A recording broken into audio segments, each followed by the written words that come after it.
Y Andrés de la Cruz. Sí. Bueno, ahí me lo encontré más porque habían arreglado. Bueno. Y el otro día, Se enterraron. bueno, el otro día porque no te estudio con unos amigos, porque y estaba despejado demasiado. ¿Qué es el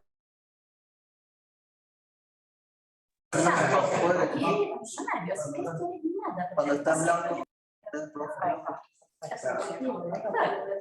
Y como nosotros cuando está rojo está muteado. no tienen.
Claro.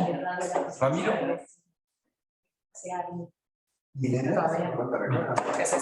Disculpen, ¿quieren pasar? ¿Se parece? Ya está el doctor Ragazzi y tenemos otra persona más. Vamos. Cuando quieras les doy el acceso. Sí, es que no se acomodó. Sí, sí.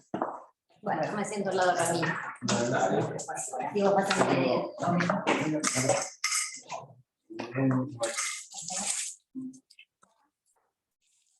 Bien, hasta luego. Claro, esto, ahorita es más allá. Sí, pero. Bueno, me está Sí, obvio. ¿Cómo? Sí, para que lo vean los participantes que se conectan. Se lo ven a través de. Lo van a ver por lo están Ellos lo van a ver. Yo me puedo parar. ¿Vos te puedes parar? Vos puedes hacer lo que quieras, Juan. Mira. ¿hasta dónde se puede caminar? Si alguno se quiere parar. Pueden, lo máximo atrás, o sea, pasando un poquitito de eso, no está mano, Voy a caminar, me corro ahí. hasta acá, y mano igual con la cámara lo va a seguir. Mano, si se para con la cámara, lo Sí, sí, sigue. sí, yo lo estoy siguiendo para abajo. Ah, buenísimo. Sí, sí, sí, está todo la máquina de tecnología. Bueno, perdón que te doy la espalda. No, igual es de forma para. Bueno. Entonces, admiten a la gente. Voy admitiendo a la gente, ¿eh? Todos somos. Con vos representante del público, claro. La tiene bárbara. Te Sí, vamos por lo menos a la mirada. una computadora. Una computadora, no sé, son mentiras. Peor cuando los asistentes te ponen el nombre y tenés la pantalla. No, Eso están admitidos. No se cambian. Es una falta. ¿Cómo? Sí, ahora vamos. se hace mucho. Bueno, ¿arrancamos? Bueno, ¿qué tal? Buenas tardes. Estamos en el primer conversatorio del año de la maestría en Derecho Empresario. Tenemos la presencia de Marta Pardini, de Tomás Arecha y de María Marta Tálice, y vamos a hablar hoy de género y empresa. Un poco es raro, les digo la verdad, estar acá presentes. Hemos hecho un montón de conversatorios, pero en general a través de medios virtuales y bueno, y en medio de la pandemia. Así que la nota positiva es que estamos saliendo, se supone, de ese tema.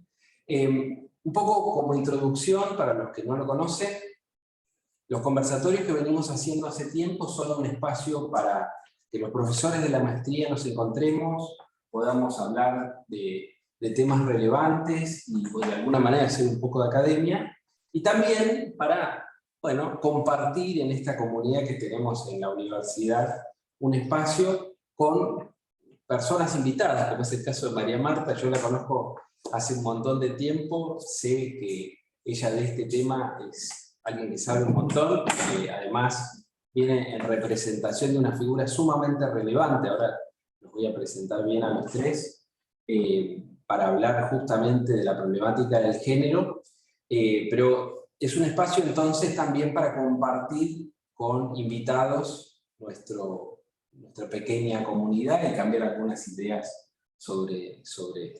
Bueno, no les voy a dar la lata, voy a presentarlos a los tres y como siempre la idea es que ellos van a hacer una breve presentación, cada uno lo va a encarar desde su punto de vista y desde diferentes ángulos, y después vamos a hacer un pequeño espacio de intercambio donde además en la medida de lo posible vamos a hacer participar a la gente que está presente virtualmente. Bueno, entonces los voy a presentar en el orden en el que van a hablar. En primer lugar... Y de mayor a menor. Y de mayor a menor, bueno, ¿cómo no? No sé, habría que pedir el documento. Primero, Marta Pardini, ella es abogada de la UBA, doctora en Derecho por la Universidad de Valencia, con una tesis sobresaliente cum laude, además es Senior Executive Program de ESADE, ¿no? Business School, y el programa de Ejecutivo de Negociación y Manejo de Conflictos, también de la misma universidad. Es especialista en Derecho Societario, profesora titular de posgrado del doctorado de la UNSA, y profesora titular de Derecho Societario de la Maestría en Derecho Empresario de la UCES. Ella además es profesora de la Maestría en Derecho Empresario nuestra desde hace un montón de años, y bueno, es un gusto tenerte acá. Después lo presento a Tomás Arecha, máster y doctorando en Derecho de la Empresa y Justicia por la Universidad de Valencia, también en España, abogado de la UBA, profesor del programa de actualización en Derecho Concursal Profundizado en la Universidad de Buenos Aires, y socio fundador del estudio Arecha, Barreiro, Filippi y Arecha Abogados. También trabajó en otros estudios y fue también funcionario en la Cámara de Apelaciones en el Civil y Comercial Federal, y en la Justicia Comercial también en primera instancia. Becado por la Universidad de Ciencias Empresariales y Sociales para la realización de un trabajo de investigación, y bueno, y en este momento trabajando la problemática de honorarios del directorio en su tesis de doctorado. Bueno, y por último, nuestra invitada, María Marta Tálice. Ella es abogada con orientación en Derecho Empresarial y Formación Económico-Financiera de la UBA. Es subgerente de cumplimiento normativo en un banco de primera línea, directora independiente certificada por el IGEP, el Instituto de Gobernanza Empresarial y Pública, con un posgrado en negocios por la IAE, y además invitada como directiva y embajadora de la Fundación Flor. Es una entidad a la cual le tenemos mucho cariño. Así que bueno, sin más, le voy a dar primero la palabra a Marta, para que arranque con este... Gracias, Ramiro. Bueno, un placer estar acá, gracias por la invitación, un placer compartir este conversatorio, que vamos a ver cómo sale en esta versión híbrida. Esperemos que, bueno, que podamos, aunque sea, charlar un ratito sobre este tema para el que nos convocaron, que titularon Género y Empresa.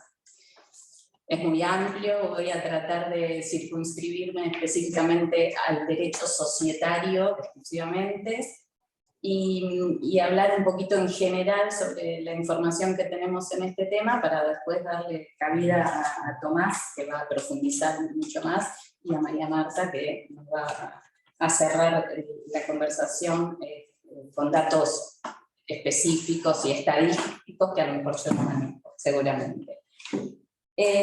A ver, la relevancia en torno a la igualdad me parece fundamental, pero voy a empezar a distinguir entre la igualdad pasiva de la igualdad activa, ¿no? Creo que acá no nos va a dar el tiempo para hablar sobre la no discriminación, la no violencia, y demás, digamos, conceptos que hoy se manejan en la sociedad actual, pero sí referido a la igualdad activa. ¿Qué podemos hacer para lograr esa igualdad en muchos ámbitos de nuestra realidad, pero sobre todo para los que nos han convocado en materia empresarial, digamos? Y bueno, tengo que partir de nuestra Ley General de Sociedades, que es, digamos, el marco normativo que regula a las sociedades que se constituyen en nuestro país, que obviamente es una ley nacional vigente en todo el país, y que no dice una sola palabra sobre el tema que nos ocupa. Es decir, en la Ley General de Sociedades no encontramos nada sobre la igualdad de género, no obstante que la ley fue modificada, la ley 19.550 fue modificada por la ley 26.994, que sancionó el nuevo Código Civil y Comercial en el año 2015. Yo simplemente traigo a colación que a esa fecha, en 2015, ya teníamos, por ejemplo, sancionada la ley 26.485 del año 2009, que es la Ley de Protección Integral para prevenir, sancionar y erradicar la violencia contra las mujeres en los ámbitos en que desarrollan sus relaciones interpersonales. Tan así es el título de la ley, digamos. Y también teníamos sancionada en el año 2012, de la cual se acaban de cumplir 10 años, la ley 26.743 sobre identidad de género. Nuestra ley, como les decía, 19.550, fue modificada con posterioridad y no ha dicho una sola palabra del tema, no obstante tener previstas regulaciones sobre protección de ciertos derechos, por ejemplo, derechos de las minorías, en la forma de elegir administradores por clase o por sistema de voto acumulativos, en la facultad de darle a los accionistas o socios de cualquier sociedad registrada la posibilidad de impugnar acuerdos y demás. Sin embargo, sobre este tema puntual no tenemos nada. No obstante eso, no obstante que la ley 19.550, como les decía, es una ley obviamente nacional, hay organismos administrativos que regulan también aspectos societarios que sí se refieren al tema y a los cuales me voy a referir brevemente. Uno, obviamente conocemos, es la Comisión Nacional de Valores, que sí es un organismo nacional, y otro es la Inspección General de Justicia, que regula, que está a cargo del Registro Público de Comercio y regula en la Ciudad Autónoma de Buenos Aires, entre otras cosas, la inscripción, funcionamiento y cancelación de la matrícula de sociedades que funcionan en el ámbito de la ciudad. ¿Por qué traigo a colación estas dos instituciones? Porque ellas sí algo refieren a la materia de paridad de género que estamos introduciendo en este conversatorio.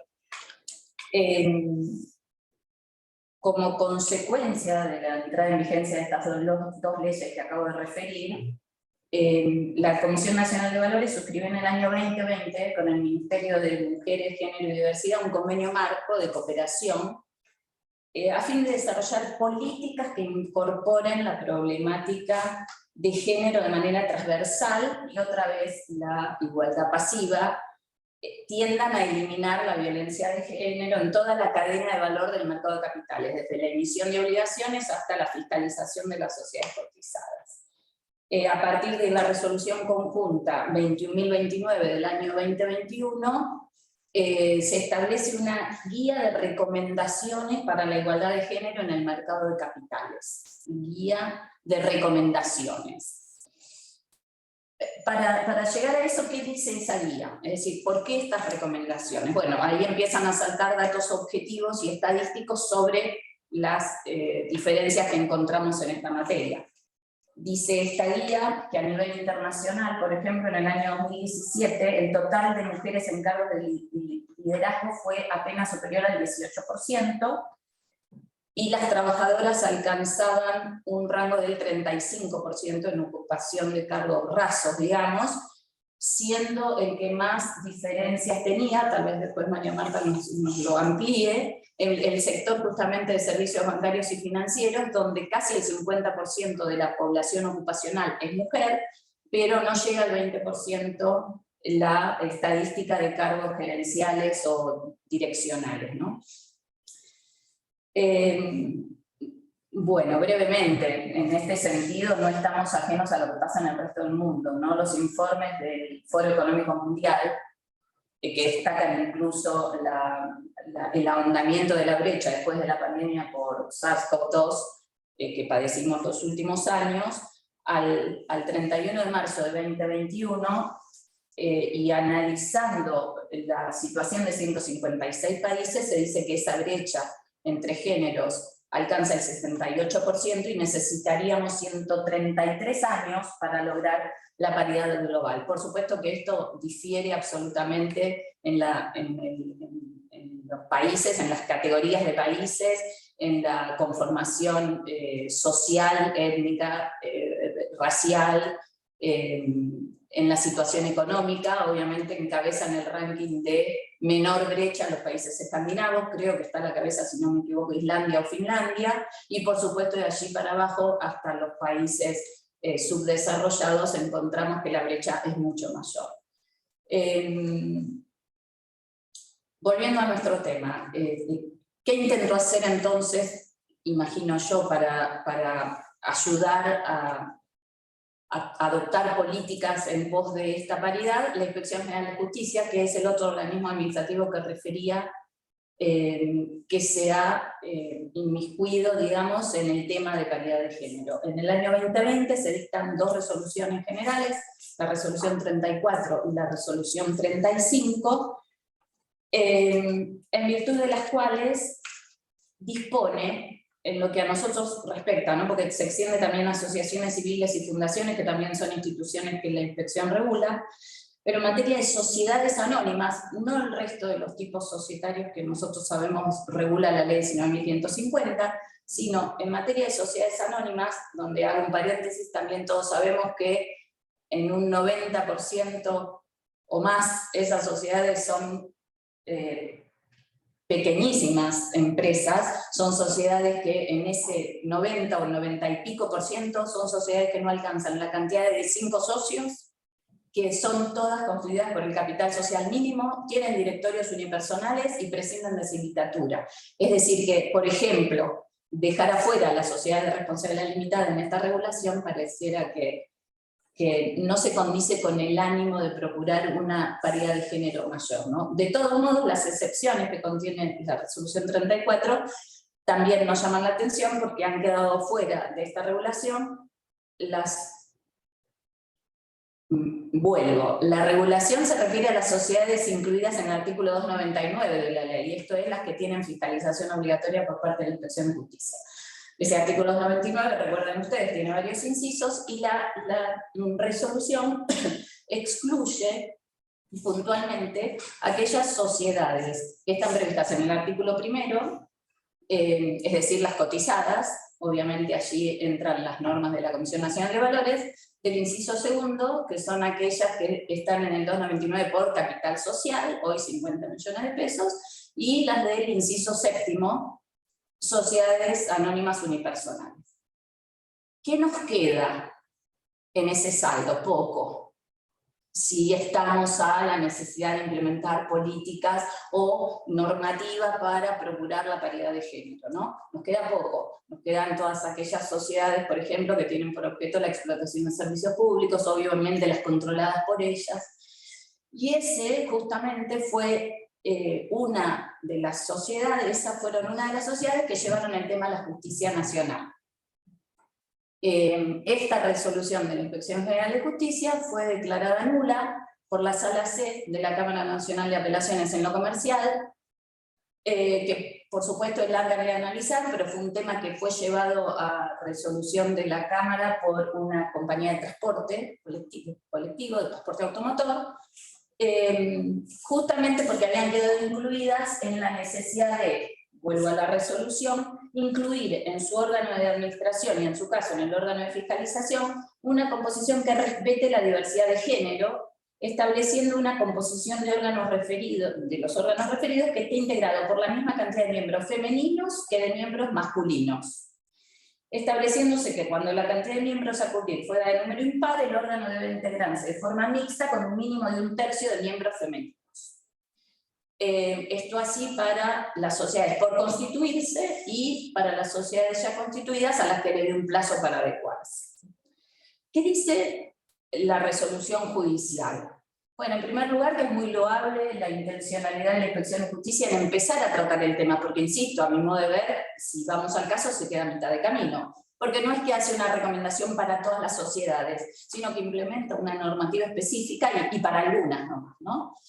La justicia dice que los enunciados de la resolución pueden ser muy loables, pero por un lado implicaría una suerte de discriminación inversa, y por el otro lado, el organismo, desde el punto de vista formal, no estaría facultado ni tendría potestad para llegar a implementar una normativa de esa naturaleza, sobre todo porque, insisto, la ley 19.550 es una ley nacional y la supervisión de la Inspección General de Justicia y la administración que hace de sus sociedades inscriptas tiene una aplicación local en el ámbito de la ciudad. No tenemos nada más que eso en materia de derechos societarios. Sí tenemos algo, y para no extenderme demasiado y dar lugar, sí tenemos algo en el derecho comparado. Me voy a referir en materia legislativa concretamente, porque se refiere al derecho societario, a la ley orgánica, a una ley orgánica española del año 2007, de marzo del 2007, por acá debo tener el número de la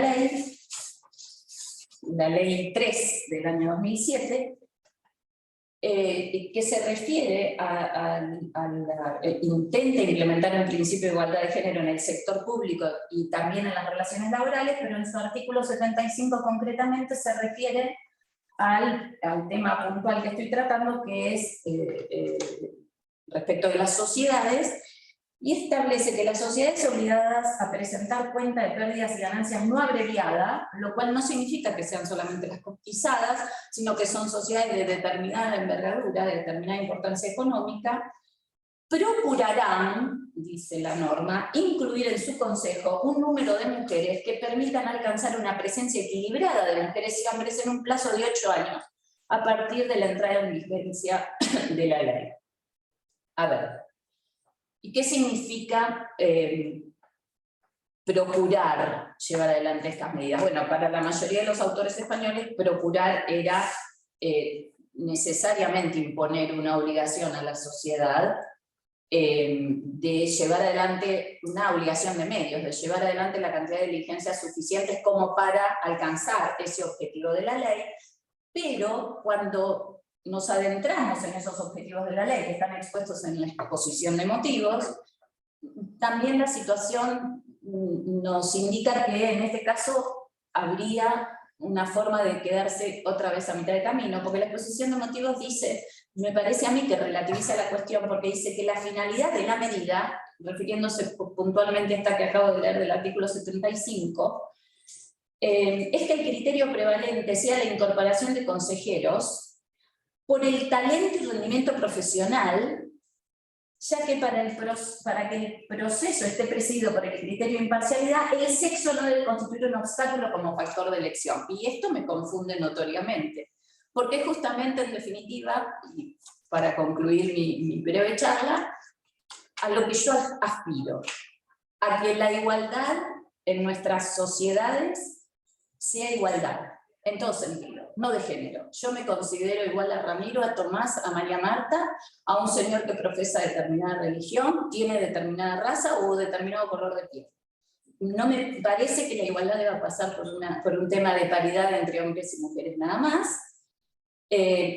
Bueno, la ley habla de sexo, si vamos al caso también deberíamos criticar eso, ¿no? Porque sexo hablamos de las características biológicas de mujeres y hombres y no de género, ¿no? Entonces, la ley española me confundió un poquito más, tratando de encontrar antecedentes. Sé que hay muchas legislaciones, sobre todo en la vida política de los países, ¿no? Donde hay, sí, ley del cupo y demás, pero no quiero extenderme, yo estoy hablando del derecho privado y de la posibilidad de hablar de qué tenemos que hacer para que esa brecha se vaya cerrando.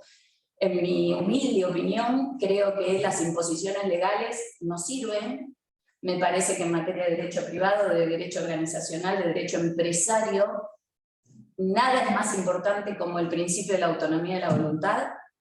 Trato de transmitir eso cuando me siento a constituir un contrato de sociedad con los futuros constituyentes, que deben establecer dentro del marco que la ley le da a los distintos tipos sociales, la mejor estructura como para que se ejerzan correctamente los derechos de todas las partes de esa sociedad, sean desde ya hombres, mujeres, minoría, mayoría, administradores o socios rasos. Entonces, ese contrato debe redactarse de manera tal que el ejercicio de todos los derechos y obviamente el cumplimiento de todas las obligaciones esté protegido.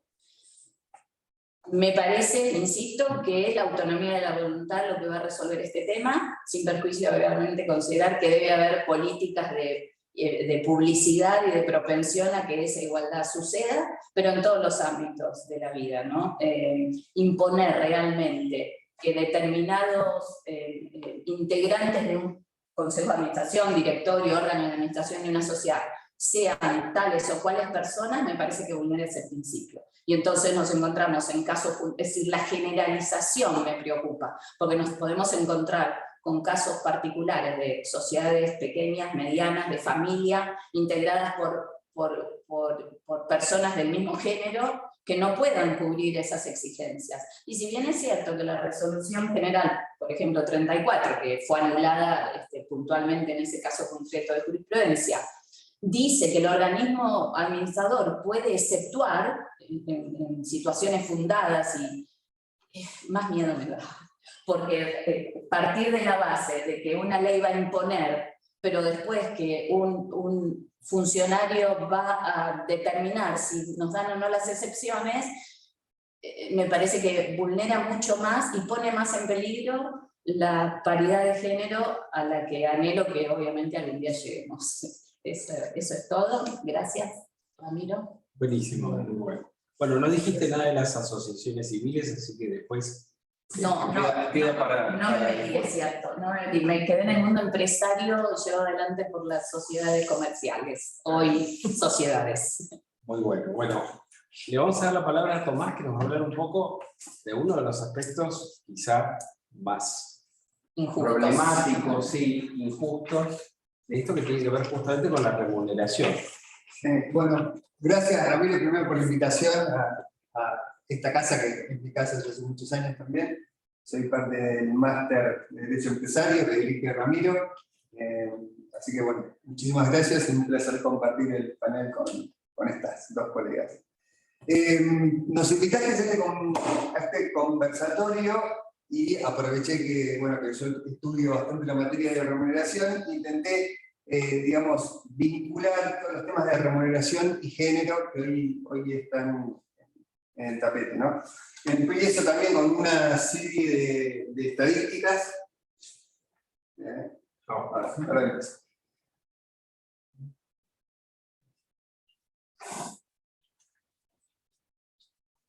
Puede fallar. Bueno, ¿ahora sí? Sí.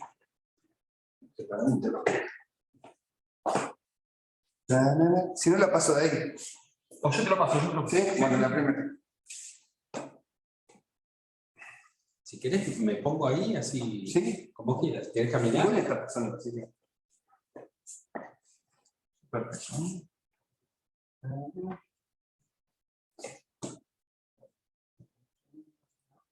Es la intriga para que la gente Claro. capte más la atención. ¿Qué está pasando? Sobre las diferencias. Es el momento de En general no suspense. quiere hacer materia de género. Tomás no quiere hacer sufrir a las mujeres.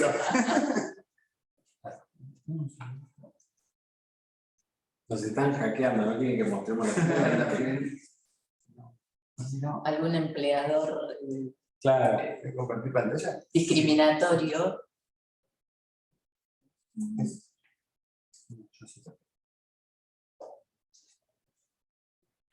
Decía lo de las asociaciones, porque ahí se ve mucho este problema, ¿no? Más capaz que la sociedad.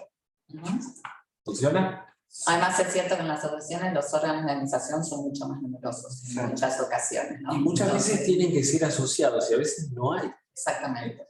Exactamente. Trabajo con algunas cámaras empresarias y a veces no es que no hay ninguna mujer, pero no hay posibilidad No, pero frente a un órgano, para llegar a... claro, frente a un órgano numeroso vos tenés que cubrir ciertas, tenés un consejo, un órgano de 15 y Claro, estás en un problema. ¿Cuánto ahora? No, no te quiere a vos. no. Ahí está. Ahí está, ahí empezó a empezar. Te lo paso manualmente. Dale, fenómeno. Dale, vos decís. La primera. Bien. No, no pasa nada. Bueno. Perfecto. La primera proyección es un informe que hizo la CNB en el año 2017 sobre la cantidad de mujeres que son parte de los directorios de las sociedades que están bajo el control de la Comisión Nacional de Valores, que en el año 2017 era del 10,40. Comparado con, digamos, a nivel internacional, nuestro porcentaje es realmente bajo, ¿sí? Está superado por la mayoría de los países desarrollados, incluso los países africanos. Sudáfrica es el porcentaje mayor, como el 45%, y dentro de los países comparados por la Comisión Nacional de Valores, estamos claramente totalmente atrasados en lo que son los cupos de mujeres en los directorios de las sociedades que cotizan. Conforme a la Organización Internacional del Trabajo, la brecha salarial en Argentina es del 27%, la brecha salarial por género, ¿sí? Y las mujeres que ocupan cargos directivos es menor del 35%, conforme al Clasificador Nacional de Ocupación en el primer trimestre del año 2021. Acá, como bien planteado Marta también en su introducción, estamos describiendo lo que es no solo la brecha salarial, sino también la insuficiencia de las mujeres en los cargos directivos de las sociedades comerciales. Entonces, a partir de esta problemática, se me ocurrió intentar ver cuál es la función de la remuneración del directorio en estas cuestiones de género. Y vamos a ver que encontré tres aspectos, que es, la primera que es generar políticas que incentiven la contratación de mujeres. Vamos a ver lo que fue la reforma de la ley de impuesto a las ganancias, con el aumento de la deducibilidad de honorarios que se paguen a mujeres o personas trans. Después, ver normas tendientes a establecer una igualdad retributiva. En este punto vamos a analizar lo que son las normas del Código de Buen Gobierno Societario, también de la CNB del año 2019. Y finalmente, también que a través de la remuneración se pueden aplicar sanciones por el incumplimiento de cupos preestablecidos por la normativa particular. En este caso vamos a ver la ley francesa. Para ello, pasamos un segundo. Para eso tenemos que hacer sí o sí, para poder explicar sobre todo el tema de la ley de impuesto a las ganancias, tenemos que hacer una breve descripción de lo que es la temática de la remuneración del directorio de la Ley General de Sociedades. Está regulado en el artículo 261 de la ley. Establece el artículo 261, por sobre todas las cosas, un sistema de límites legales, límites máximos que establece la remuneración que se puede aprobar al directorio en su conjunto. Establece un límite general, que es que la remuneración del directorio no puede superar el 25% de las utilidades o las ganancias del ejercicio, y a la vez establece un límite especial o límite proporcional en el cual vincula la remuneración a la distribución de dividendos. En este sentido, si la distribución de los dividendos es total, la retribución podrá ser acordada hasta un máximo del 25%, si no se distribuyen dividendos, el máximo de la remuneración del directorio alcanza el 5%, entre estas dos variables se establece un límite proporcional. Acá tienen una figura que demuestra la proporcionalidad que hay entre un caso y otro. Es una norma muy criticada en el derecho societario, que siempre ha intentado ser modificada por los diferentes proyectos de reforma. Es, digamos, lo que intenta equilibrar son los intereses de los accionistas a cobrar sus dividendos y los directores a tener una remuneración justa. No es objeto de esta presentación, pero es una norma muy criticada, de muy difícil interpretación, y en la jurisprudencia vamos a encontrar notorias contradicciones entre las diferentes posturas que adoptan los tribunales del país. Seguimos.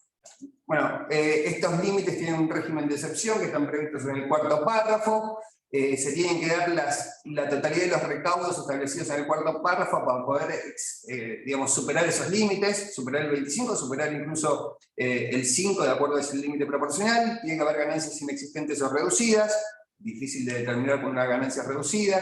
Desempeño de comisiones técnico-administrativas o comisiones especiales, tampoco es un concepto que sea uniforme en la doctrina o en la jurisprudencia.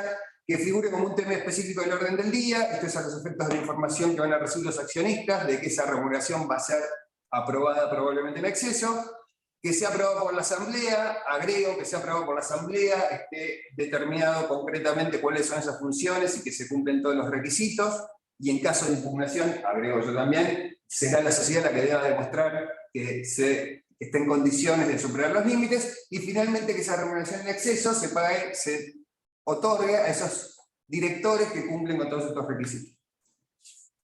Yendo a las normas de buen gobierno corporativo, en el año 2019 la CNB aprobó el Código de Buen Gobierno Corporativo, y dentro de lo que es la práctica 15, bueno, obviamente son normas de soft law, es decir, no son de cumplimiento obligatorio, digamos, todas estas normas de buen gobierno se rigen bajo el principio de cumpla o explique. Hoy en día, a través de la reforma, es cumpla y explique, o sea, ya no permiten el no cumplimiento. Pero lo cierto es que no acarrea ninguna sanción en el no cumplimiento, simplemente la información que se le va a dar al público inversor de que la compañía decidió no cumplir con determinada práctica. Pero concretamente en la práctica 15, el Código de Buen Gobierno establece que el directorio deberá garantizar que las decisiones en materia de remuneración sean tomadas en forma objetiva, independiente y considerando la equidad de género, ¿sí? Entendemos que esta remuneración rige tanto para la remuneración del directorio como las políticas remunerativas completas de la compañía. Sin perjuicio de eso, agrega a su vez que el Comité de Remuneraciones deberá obtener un juicio objetivo y tener la capacidad integral para hacer preguntas difíciles, imponer y adherirse a límites y ser un generador de cambios. Entendemos que este generador de cambios se refiere justamente a estas políticas de brecha salarial y falta de equidad en la elección de las mujeres. Ojo, el Comité de Remuneraciones también es un órgano que está previsto dentro del Código de Gobierno Corporativo, no es un órgano obligatorio impuesto por la ley de sociedades o la ley de capital, de mercado de capitales. Entonces, esta función importante e interesante que se le propone al Comité de Remuneraciones es bajo un órgano optativo. Agrego además que este órgano optativo, la mayoría de las sociedades que componen el Merval no lo constituyen porque consideran que se superponen las funciones con el Comité de Auditoría. Entonces, de las sociedades que componen el Merval, esto justo lo había estado estudiando hace poco, solamente la mitad de las sociedades tienen un comité de remuneraciones para el cumplimiento de estas tareas. Gracias. Había dicho que como la remuneración podría funcionar como una sanción al tema de género, la ley francesa impone la obligatoriedad de suspender la remuneración del directorio o del consejo de administración en caso que no se cumpla dentro de ese consejo con las normas de cupo aplicables en la materia. Hasta el año 2021 había normas de cupo para las sociedades cotizantes en Francia, pero en diciembre de 2021 se aprobó una nueva ley donde se imponen cupos a las sociedades que tengan más de 1000 empleados. En los considerandos de la ley establece que en Francia, en este tipo de sociedades de más de 1000 empleados, solamente el 19% de los cargos son ocupados por mujeres. Entonces la ley sancionada impone que a partir del año 2027 el 30% de los cargos deberán ser mujeres, y a partir del año 2030 el 40%. Así que a esta nueva ley también sería aplicable esta sanción de la ley de sociedades, que establece la prohibición de aprobar honorarios en caso de que no se cumpla con el cupo. Finalmente para poder tratar lo que es el régimen del impuesto a las ganancias, que le mencioné al principio, que es bastante interesante, tenemos que hacer una mención a lo que es el régimen contable de los honorarios, ¿sí? O la remuneración del directorio. La remuneración del directorio puede ser contablemente volcada en los balances bajo dos parámetros. Uno es como un costo en el estado de resultados. Estas son las remuneraciones que perciban los directores por funciones técnico-administrativas que sean, digamos, que estén bajo un contrato de servicios, es decir, que estén facturadas, que sea un costo previsto de la ley o estén en relación de dependencia. El salario que puedan percibir los directores, que bajo nuestro sistema está permitido, también sería una remuneración imputada al estado de resultados. Esa es la primera opción para la disposición contable. La segunda, que es lo que nosotros llamamos honorarios propiamente dichos, es cuando el honorario del directorio, la remuneración del directorio, se aprueba como un destino del resultado del ejercicio. ¿sí? El artículo 71 impone este segundo método contable para volcar los honorarios. Régimen tributario. El límite de deducibilidad del impuesto a las ganancias establece en el artículo 91 que los honorarios que se abonen al directorio podrán ser deducidos por la sociedad hasta dos límites. El primero es hasta el 25% de las utilidades contables y el segundo es hasta 12.500 pesos por cada uno de los directores. En uno u otro caso, el límite, la deducibilidad se aplicará al límite mayor.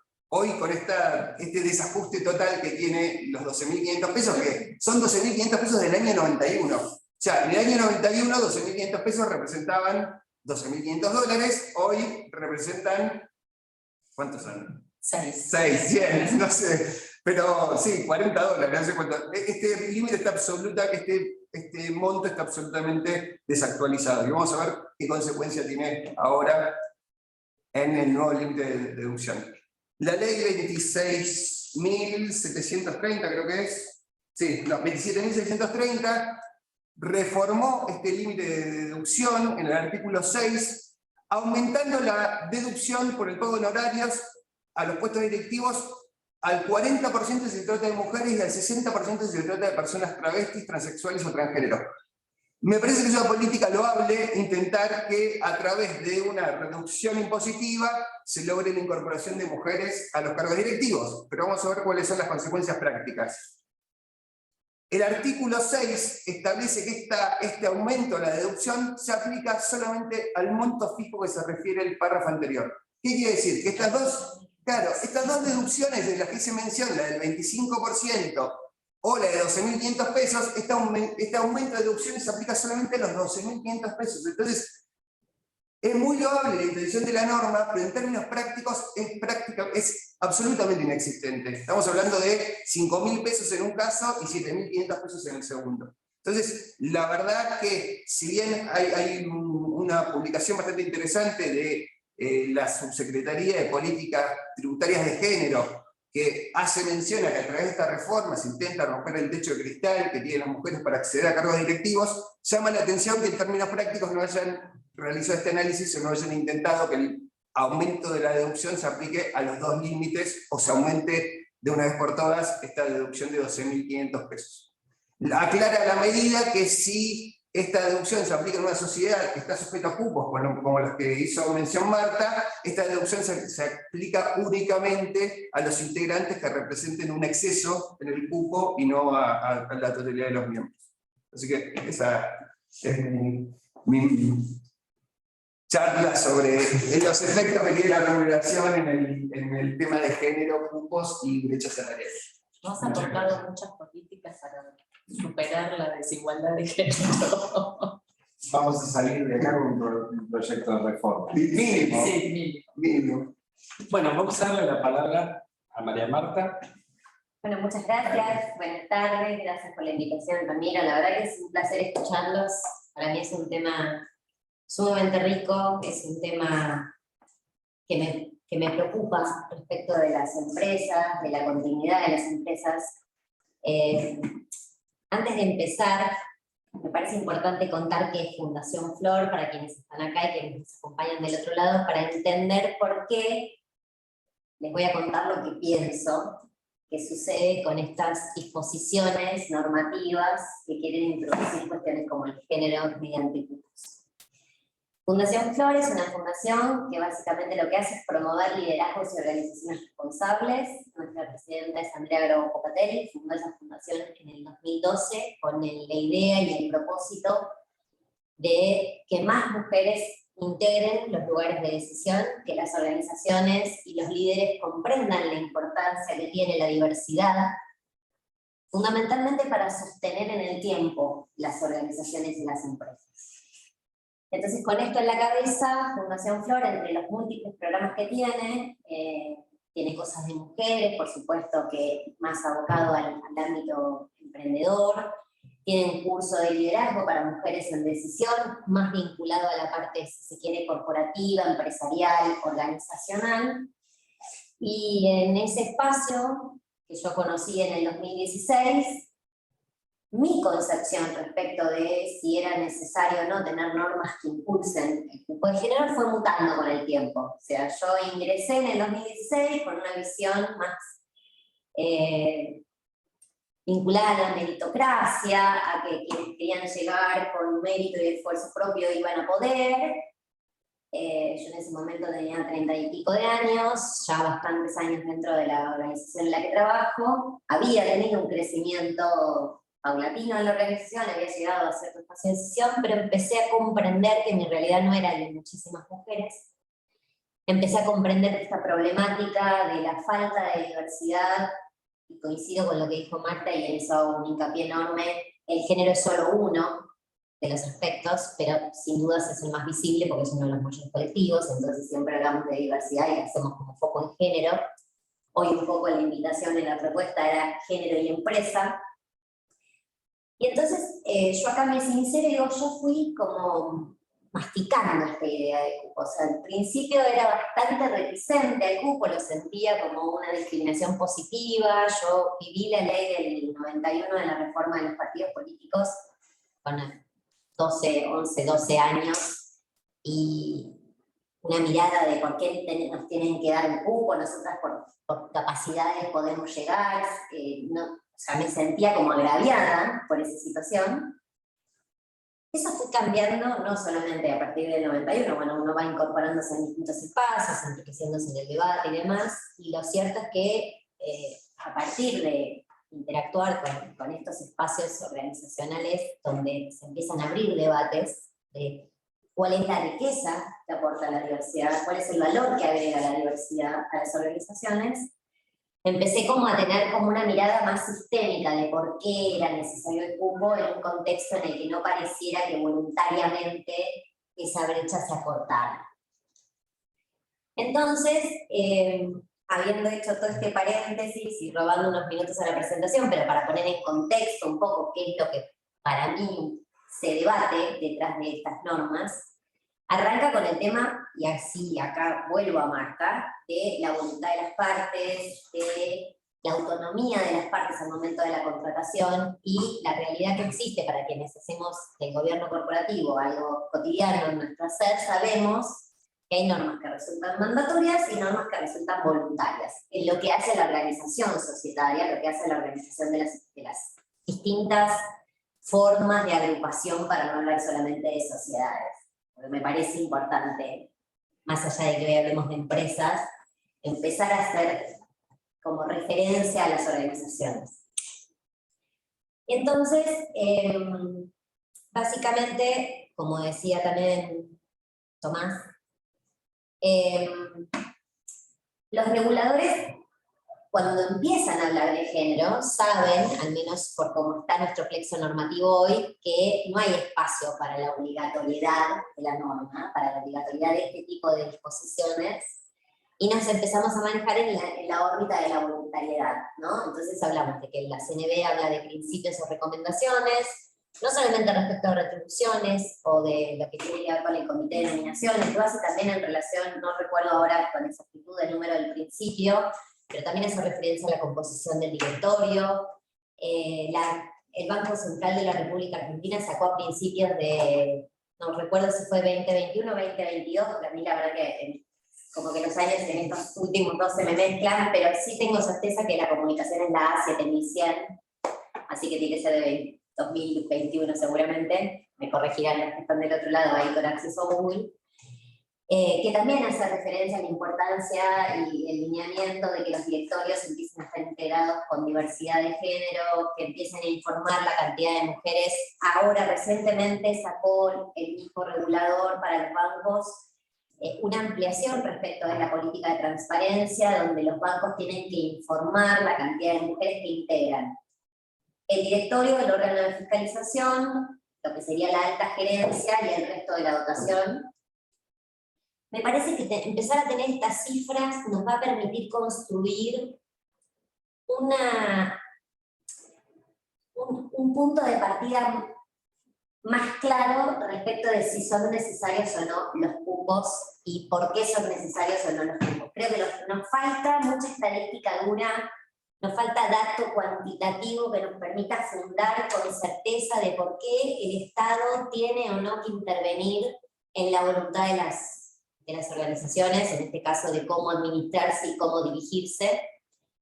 Y a ver, y la realidad, y acá vengo con un tema que hablábamos más temprano, Ramiro, en general, las empresas y las organizaciones, cuando son sujetos alcanzados por una norma, la primera reacción natural es cómo hacemos para zafar, o si nos alcanza, y la discusión entre los abogados es definir el alcance y cómo se implementa y cómo podemos hacer para no hacerlo. Y yo creo que invertimos como organizaciones un montón de tiempo en cuanto a empresas y en cuanto a asociaciones civiles y fundaciones, en su mayoría de los casos, en ver cómo podemos hacer para zafar de eso, y no es solamente cuando hablamos de cupo, por ejemplo, la planificación quinquenal que se pide o trianual, que son bastante resistidas también. Y yo creo que ahí me voy a poner del otro lado del mostrador y me preguntaría por qué nos cuesta tanto no ver la causa raíz. Entonces yo digo, si nosotros tenemos que implementar un cupo en nuestra organización para el órgano de administración, y por alguna razón no tenemos eso que es requerido por la norma. En este caso vamos a hablar de género. Ok, yo estoy en una asociación civil o una fundación alcanzada por la resolución de la IGJ 34, descontando que ya sabemos que es pasible de ser objetada judicialmente, que seguramente va a prosperar la acción. Me despejo de la situación de lo que tiene que ver con la competencia del órgano que dictó la resolución. Nos vamos a mover de ahí por un minuto. Tengo que cumplir. Entonces nos sentamos en esa mesa de decisión, que realmente todos somos del mismo género, edades parecidas, formaciones parecidas, educaciones parecidas, como académicamente formados más o menos en la misma situación, y empezamos a decir, no, bueno, vayamos por la excepción. Y ahí la pregunta que en realidad yo me haría es, ¿por qué nos cuesta tanto trabajar en la diversidad? Porque en realidad la propuesta del regulador cuando trae el tema de la diversidad a la mesa, tiene que ver que la diversidad aporta al momento de debatir temas vinculados al interés societario, reducir o mitigar el riesgo de puntos ciegos. ¿Qué quiero decir con esto? Cuando nosotros estamos en un órgano de dirección y estamos frente a una situación que tenemos que analizar como entidad, porque estamos viendo si ganamos o no en ventas, si somos una fundación civil o no tenemos fines de lucro, queremos crecer en alcance, en la misión, en la visión, y empezamos a tratar de detectar cuáles son las problemáticas que tenemos que abordar. Si todos pensamos igual, si todos somos iguales en términos de formación, de género, de edades, académicamente, es probable que las soluciones que encontremos o que se nos ocurran sean muy limitadas. Ahí es donde la diversidad es donde agrega valor, porque la diversidad lo que hace es limitar la posibilidad de tener puntos ciegos al momento de decidir. Por eso, en las empresas cotizantes, por ejemplo, donde hay una obligación de dar cuenta de quienes se integran en el órgano de decisión, se hacen con el fin de que el inversor tenga una aproximación o un mejor conocimiento de cómo son tomadas las decisiones en esas empresas. De hecho, ya existen un montón de fondos de inversión a lo largo y a lo ancho del mundo que no invierten en compañías donde no exista diversidad, porque entienden que la falta de diversidad es un elemento que limita la posibilidad de diversificación, crecimiento y sostenibilidad de esas empresas en las que invierten.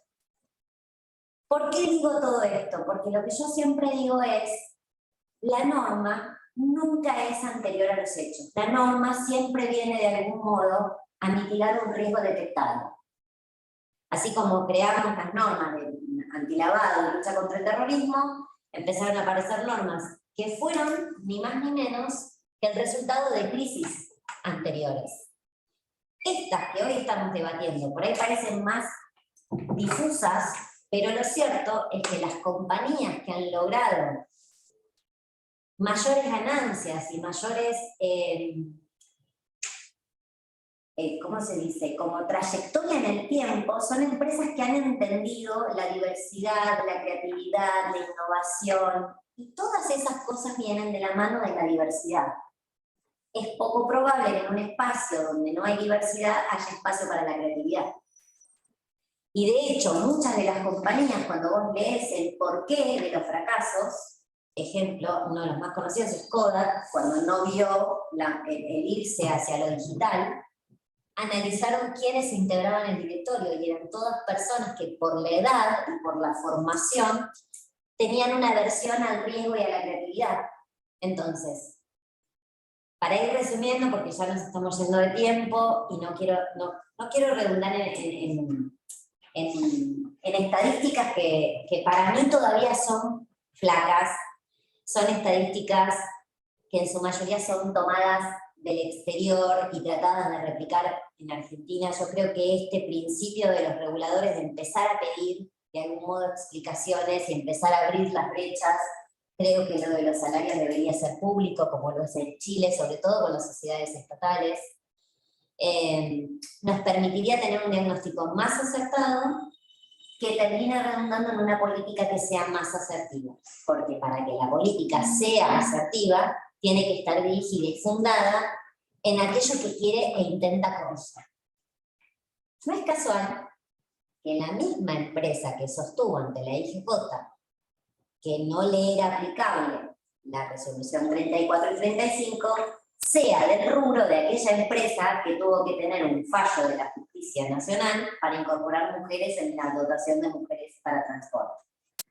Entonces, evidentemente hay industrias más permeables y otras menos permeables. No estamos hablando solamente del techo de cristal, ahí es donde aparece el concepto de pared de cemento.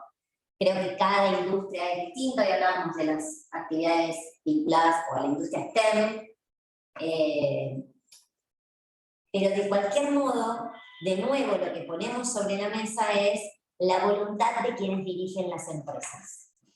Entonces, hacía referencia también Marta a los buenos esfuerzos o al plan de acción o a la remediación, y lo que mejor podríamos hacer nosotros si queremos ser responsables con la gestión de nuestras empresas es sincerarnos, hacer un diagnóstico, decir cómo estamos respecto de la diversidad, y enfrentar conversaciones difíciles pero necesarias de cómo revertimos, si es que el diagnóstico nos dio que no tenemos mujeres en dirección, que no tenemos mujeres en posiciones de liderazgo. ¿Cómo lo vamos a hacer revertir? ¿Qué vamos a hacer? Porque esa es la voluntad empresarial de la que hablamos. Que la autonomía y la voluntad sea para ver cómo mejoramos, no cómo hacemos para zafar de la norma y no cambiar y no dar explicaciones. Creo que la autonomía y la voluntad está dada para que seamos mejores organizaciones y más responsables. Muchísimas gracias. Bueno, muchas gracias a los tres. No sé si es posible poner el público ahí y también para invitarlos a participar. Sí, nosotros ahora ponemos posibilidad de verlos. Pueden hacer preguntas. Pero de Yo todos para modos, María Marta soy público porque muero de ganas de preguntar. considerar público para vuestra está claro que la idea justamente del conversatorio es, más allá del marco de una pequeña exposición inicial como para ponerse En tema. es lo que viene ahora, ¿no? El intercambio que podemos hacer y, por supuesto, el darle la posibilidad a gente que nos visita de también, bueno, hacer lo suyo. Yo siempre, prerrogativa del que dirige, me guardo este momento como para tirar algunas cositas que me parece que pueden motivar, un poco recoger lo que me pareció a mí, por lo menos, mejor de lo que cada uno expuso, y bueno, y plantear cuál es el tema de debate como papi inicial. A ver, la verdad que lo voy a hacer corto porque si no, no voy a dejar espacio a los demás.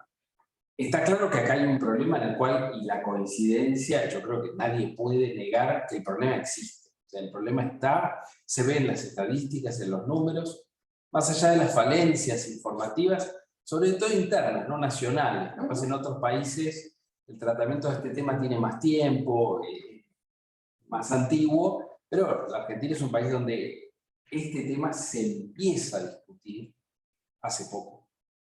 Y es cierto que los elementos que tenemos como para evaluar hasta dónde esto es un problema no están del todo claros, pero el problema está.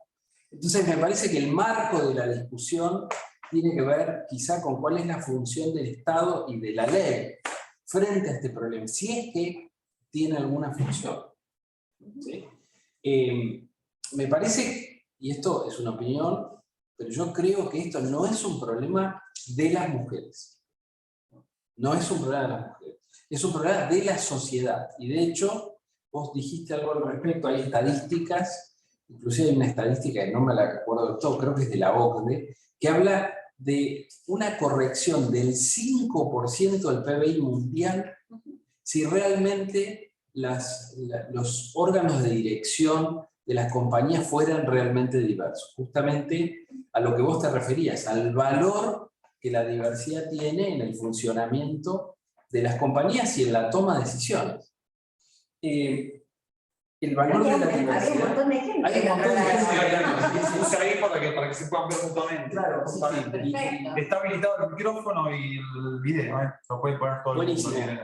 Después, en un minuto, vamos a hacer algún intercambio y abrir para que la gente pueda participar. Y bueno, el tema sí me parece es que, bueno, esto de la autonomía, si querés, como vos lo planteaste como la función de la autonomía, si vos le pones una función a la autonomía, no es autonomía, me parece. O sea, hay un tema acá que yo creo que tiene que ser preeminente, que es que el fin no justifica los medios. Lo cual no quiere decir que igual estamos discutiendo de si el Estado tiene que intervenir acá y después cómo. Si el Estado tiene que intervenir, porque no necesariamente no es la única herramienta que existe en la sociedad, nosotros quizá por malformación profesional vemos todo como solucionable con un papel y una lapicera, pero lo cierto es que yo creo que la principal herramienta para corregir esto es la educación.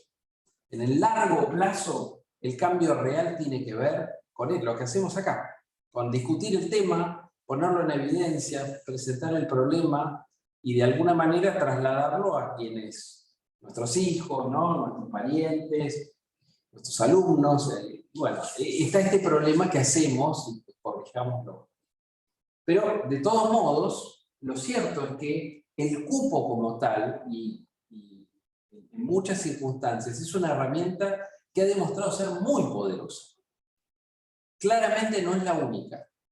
Hay otras estrategias, inclusive estrategias que tienen que ver más con el proceso de selección que con el reservar el lugar, porque muchas veces el problema de la diversidad no es tanto el lograr el espacio en el órgano directivo, sino el lograr, en este caso, que las mujeres lleguen hasta las instancias de decisión final y sean una opción. O sea, si la elección sea entre 3 hombres, nunca va a llegar una mujer. Y lo que pasa en muchos casos es justamente que no hay un semillero de mujeres del cual se puedan elegir ocupar posiciones directivas.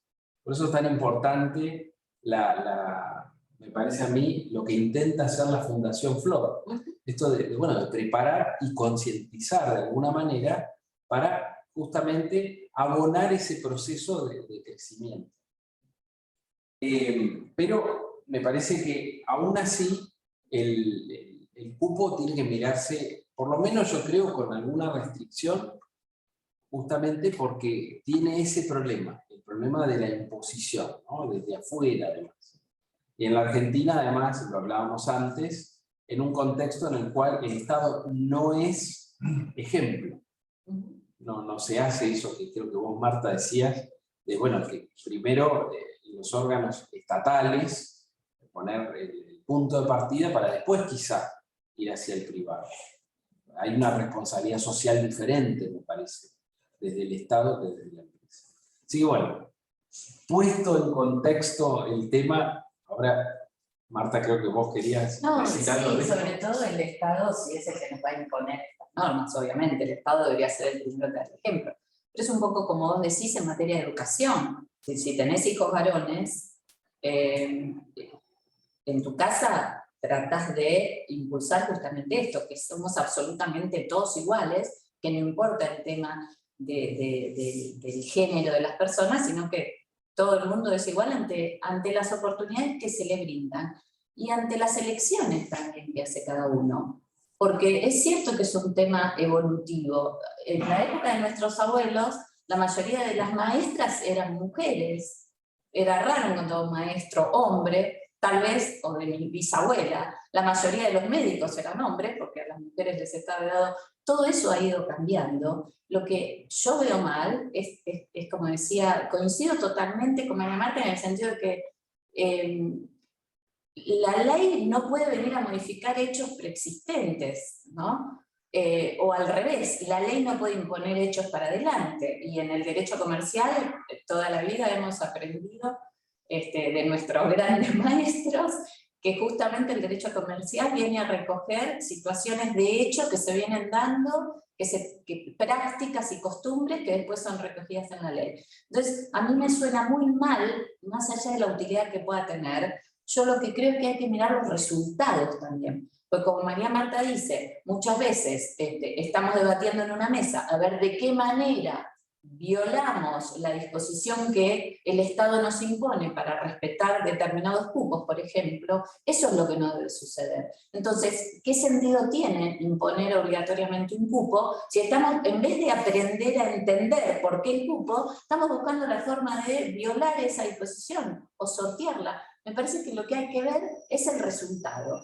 Y coincido, si los cupos, como en Francia en materia de derecho societario, dieron resultado, bueno, los atendemos, pero para mí pasa primordialmente por promover situaciones educativas, del orden publicitario, de lo que fuere, para que los hechos sean distintos. No que la ley me diga que el hecho tiene que ser de tal o cual manera. Lo que tengo que ver es cuál es el resultado de una conducta repetida de por ejemplo, no convocar, en el caso de la empresa de transportes, que le obligaron judicialmente a contratar, eso está perfecto. Ahora, también es cierto que no necesariamente hay la misma cantidad de personas, de mujeres aspirantes a conducir un colectivo que hombres. Claro, y ahí es donde yo creo Entonces, que la voluntad o la autonomía, justamente lo que te dice, bueno, mira, yo intenté y no hay.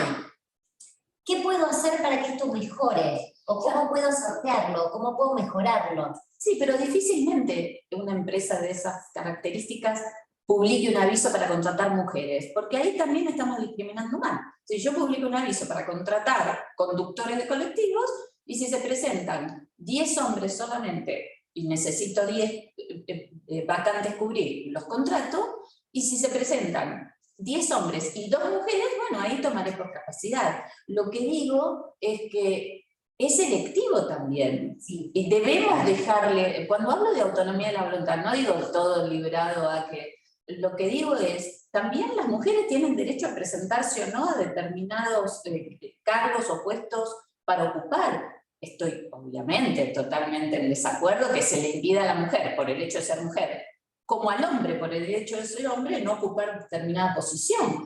En eso me parece que debe haber igualdad y no debe haber diferencia. Yo la verdad que me resisto a pensar que las mujeres somos tratadas en inferioridad de condiciones en todos los lugares absolutamente a los que uno puede acceder, sin perjuicio de que comprendo que obviamente la Fundación debe conocer muchísimos casos de mujeres que pretenden y no llegan. Obviamente que eso es absolutamente censurable, cuestionable, pero me parece que no va por ahí el camino para revertir esa situación. Me parece que no va por la imposición, me parece que va por un tema de educación absolutamente, de transmitir en la casa, en las escuelas, en las universidades, y que la gente vea que la vida es eso, es diversidad. La diversidad se debe dar en todos los órdenes de la vida misma, ¿no? Sí, nosotros en la Fundación trabajamos mucho haciendo lo que se llaman charlas de sensibilización que tienen que ver con esto que decíamos.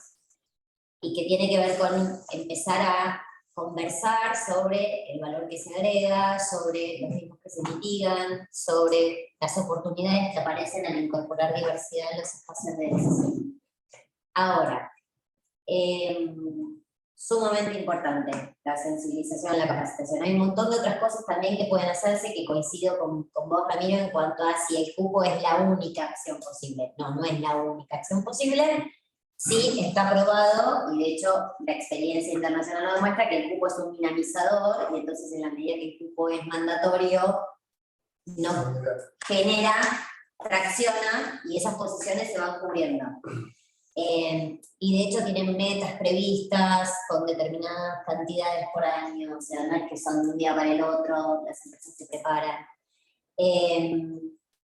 Yo creo también que tenemos que ser sinceros y decirnos que trabajar en diversidad es mucho más incómodo porque necesariamente implica consensuar con un otro que puede no ver las cosas como las veo yo.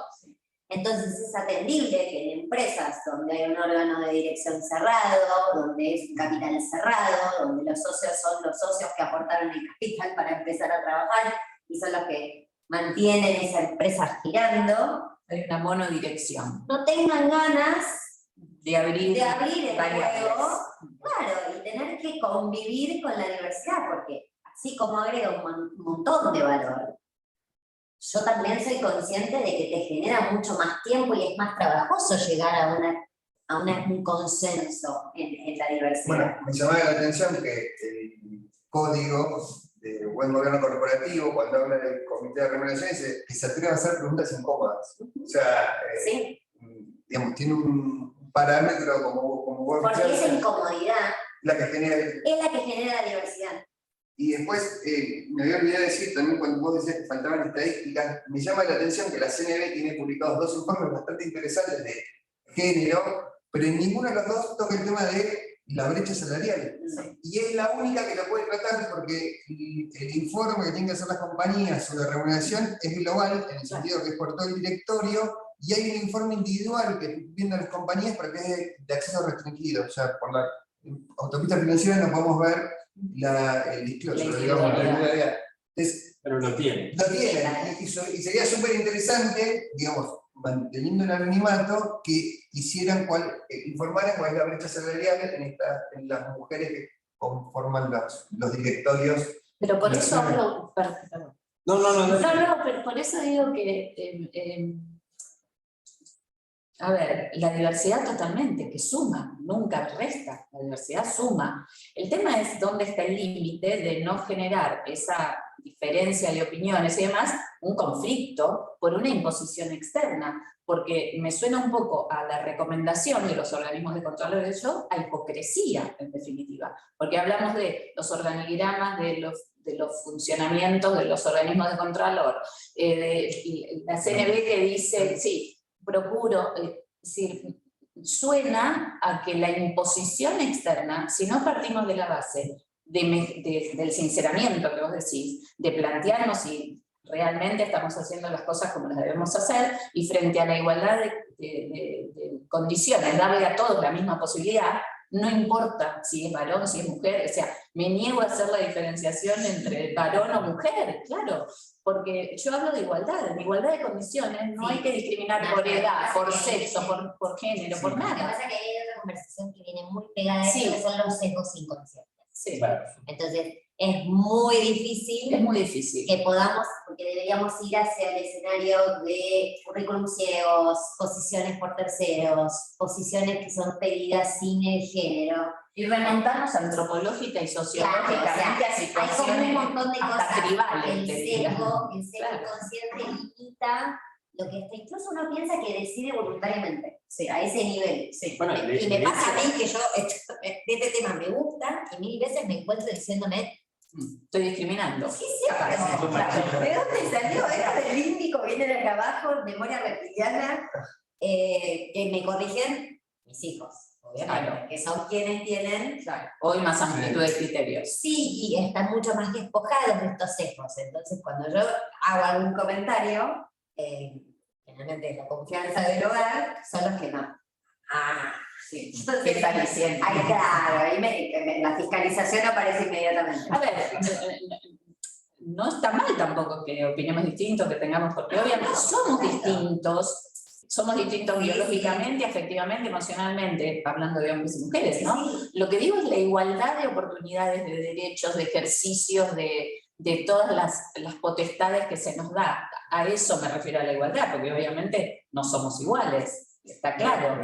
Pero esto del sesgo es muy importante, porque de Sí. hecho, aún gente que racionalmente incorpora el tema como algo real a lo que Te admite. torna prejuiciosa, el sesgo te hace prejuzgar. Claro, y de hecho, el problema se ve en otras cosas, en las profesiones, en las edades, en el origen, que también hay sesgos muy marcados y donde hay muy poca diversidad. Sí. Bueno, justamente porque no basta quizá con hacerlo consciente al tema, sino que hace falta un nivel de Un ejercicio. incorporación cultural Una consulta. distinto. Dale, porque El sociólogo. el sociólogo también. Justo, Claro. no, no, Bueno, a lo mejor es quien más tiene que estar acá, ¿no? No, porque justamente mi duda era como para ir por la propositiva, ¿no? Buscar un punto medio entre dos posturas que por ahí, no le digo que son antagónicas, pero que sí tienen como una diferencia por ahí de criterio. Yo, por ejemplo, una colega estudia sociología, ella es de zona sur y trabaja de albañila en su tiempo libre para pagarse la carrera y para sobrevivir.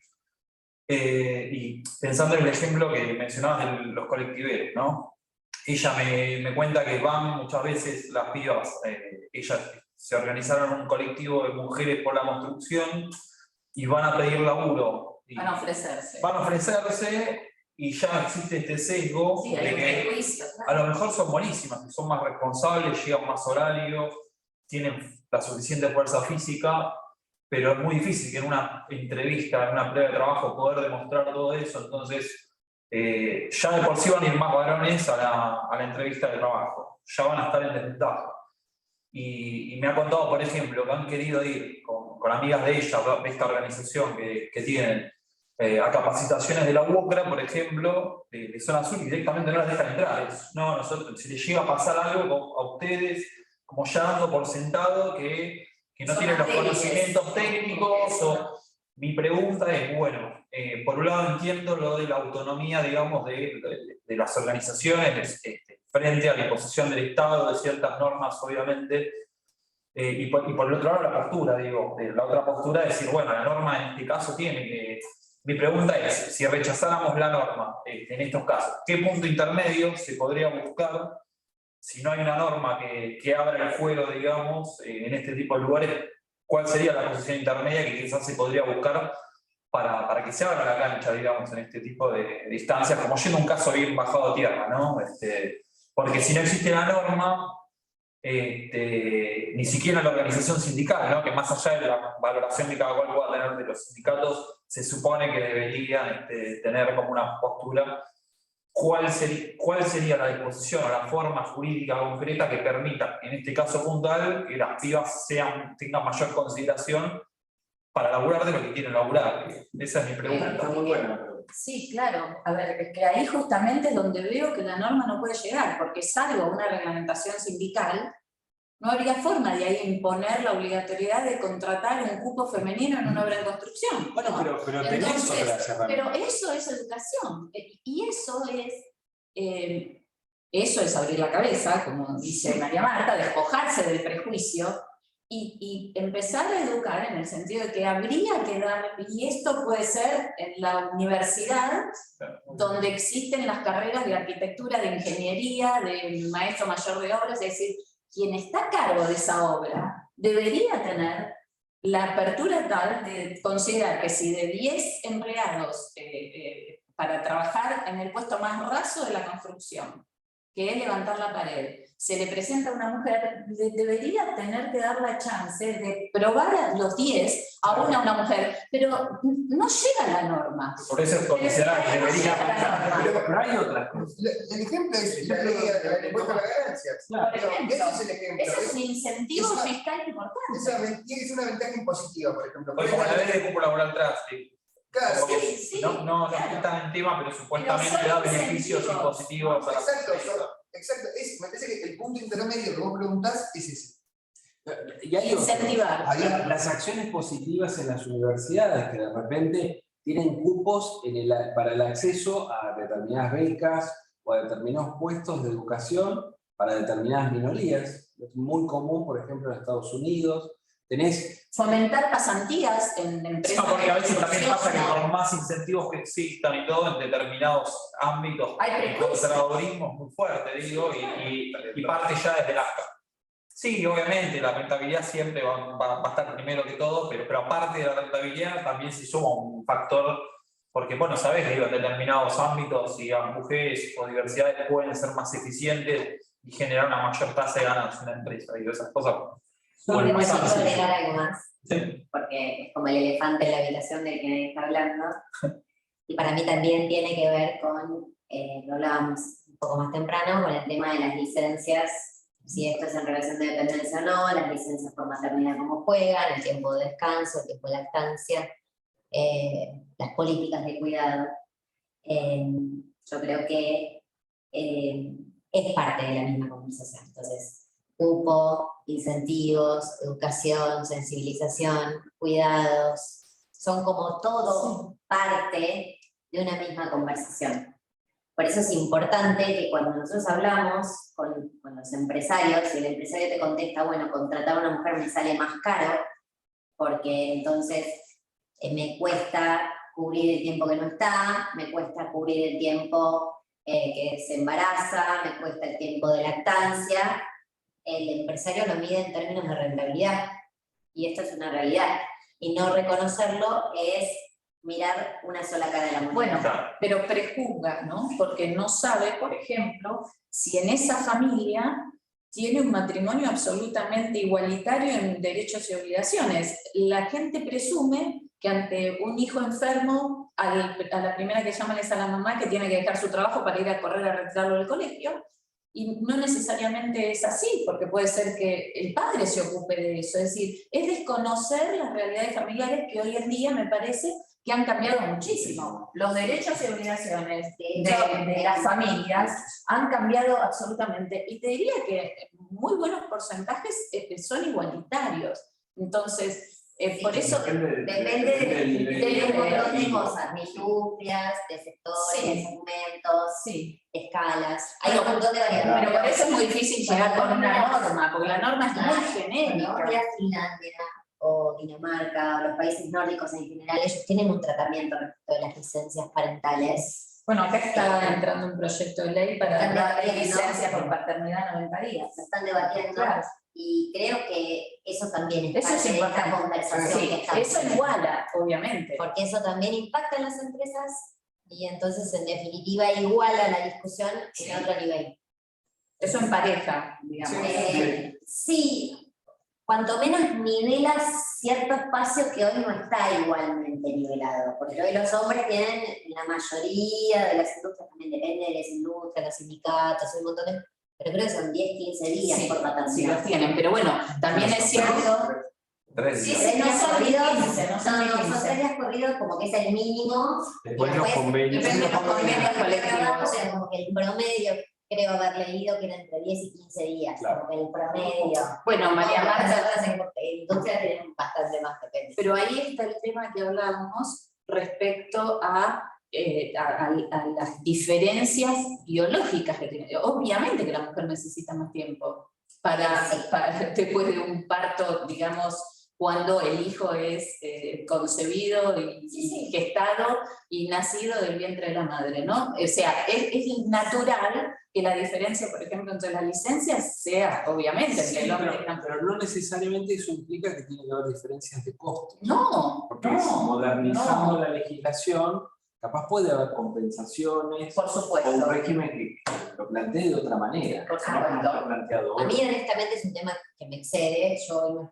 no me siento capacitada para hablar del tema de compensaciones y licencias, pero sí creo que es parte del debate de si cupo sí o si cupo no, porque sería como mirar una sola parte de la Sí, película. sí, Creo que claro. bueno, el tema de las licencias, ¿por qué más tiempo a los hombres? No tanto por digamos, quién vive biológicamente más, obviamente, que es la mujer, sino que justamente es, a los 3 días el varón vuelve al trabajo, mientras la mujer, que está en plena recuperación y todo, está 90 días sola, lidiando con todo, como que no es que es un premio al varón, No, sino por que es un supuesto, acompañamiento, por supuesto. De hecho, que no afronte sola, digamos. me haces acordar, yo les contaba cómo fue mi historia y la evolución, y yo me reconocí recién feminista cuando nació Catalina, que es mi hija mayor, en 2009. Recién ahí dije, por ahí, ojo, que por ahí puede ser que sea feminista, pero definitivamente la vena revolucionaria nació con el nacimiento del varón, Y todo lo que vino con después. Pedro, porque lo que yo decía es, él tampoco tiene por qué cargar con todo esto que tienen los hombres, y vuelvo al punto donde vos decías, esto no es un tema de mujeres, es un tema de todos. Claro.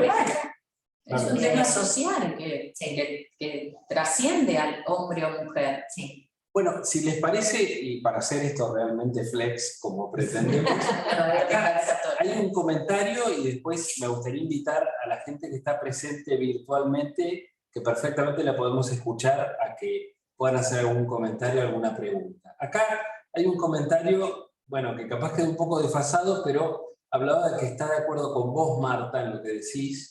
Creo que se refiere a Pero que esto. no se use esto. Claro. Claro. Necesitamos este título, de la La paridad de género vende. Marta, Marta, somos Claro, Marta. Me parece que vos sos María Marta. El dinero del cupo femenino, ¿no? Sí.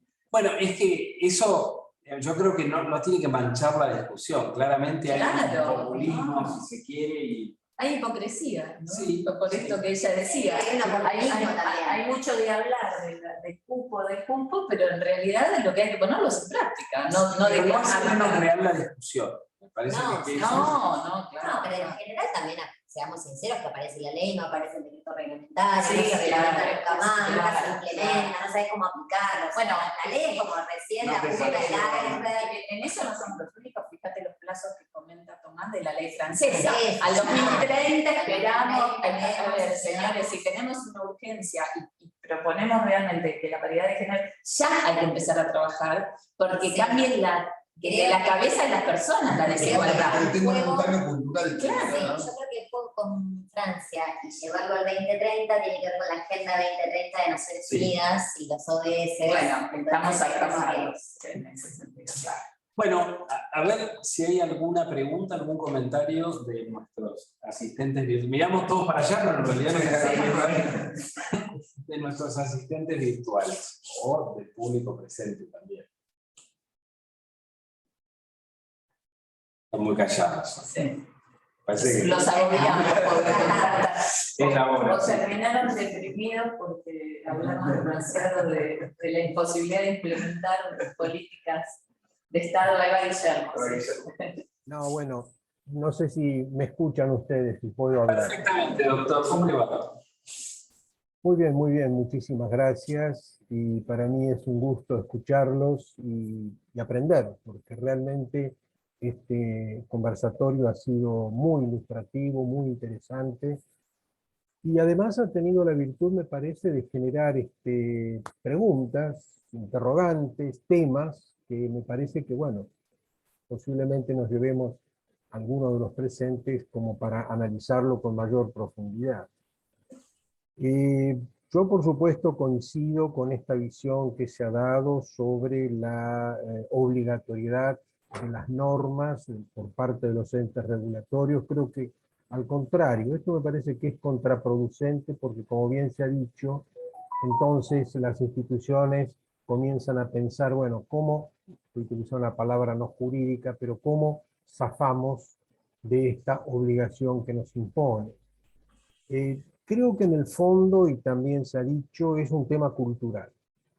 Un tema cultural que nuestro país posiblemente recién está transitando en todas estas temáticas, y que bueno, y que habrá que seguir analizándolo y profundizándolo, como lo hicieron ustedes en este conversatorio, que por otra parte quiero decirles que han cumplido a rajatabla el cupo. Sí. De verdad.